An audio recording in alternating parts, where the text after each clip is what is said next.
Hi, good afternoon. This is Peggy Fisher. Looks like I received the one like that I asked for. So I'm going to read episode 2 from Family Secrets, written by Peggy Fisher and Ginny Christenson. Episode 2, 14 years earlier.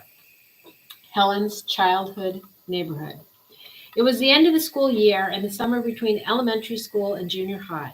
It was Helen's last day of elementary school, and she was sitting in the shade under her favorite oak tree at the picnic table, feverishly planning out her summer activities. This was a perennial activity for 12-year-old Helen.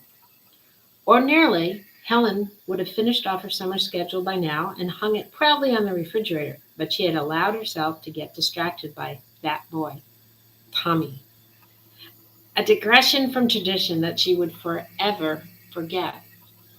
Tommy Smith lived on Helen's block. He was every girl in the sixth grade at Lincoln School's daydream. At 5 feet 8 inches, with wavy blonde hair and perfectly placed freckles, Tommy stood heads and shoulders above his classmates in height and looks. Tommy's single goal in life was to play for the New York Giants. And with the beginnings of an NFL quarterback body, Tommy was the it boy at Lincoln School. He was also the local rapist in training. It was in early June when Tommy asked Helen if he could walk her home. Helen agreed. She wasn't as enamored with Tommy as the other girls were, but she had walked home alone on enough days, and she thought company might be a welcome change. The walk started off pleasant enough. A brief discussion about the day in class, followed up with a few comments about how much each was looking forward to the summer break.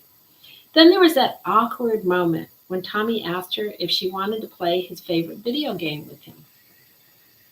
Helen wasn't big on video games.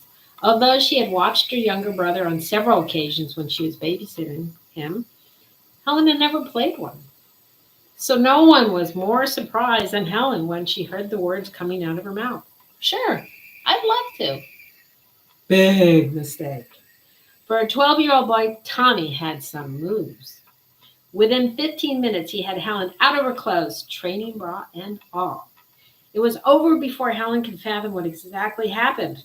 Helen, for all her intelligence, was naive about sex and the need to be concerned over possible pregnancy and other complications that might supervene. Her only thought was, oh, what do you do now? As Tommy lay satiated and almost comatose, Helen's first instinct was to run, and run she did. She'd worry about facing Tommy later. Right now, she needed someone to talk to. But who? What few friends she had would just be jealous or mock her. Her father was more inclined to beat on her than on Tommy. And with her mother dead, Helen Trudy was the only adult female in her life. Aunt Trudy, her father's domineering, controlling, righteous, impossible to talk to sister. Helen was beyond flummoxed. Her conclusion? Ignore it. All of it. But that would prove to be easier said than done. Thank you for listening. This time, please, 2 likes, and I will read chapter 3, episode 3, called An Autopsy is Ordered. A robbery takes place. Chaos ensues. It takes place in the Oval Office in present day. So thank you for listening. Have a great day.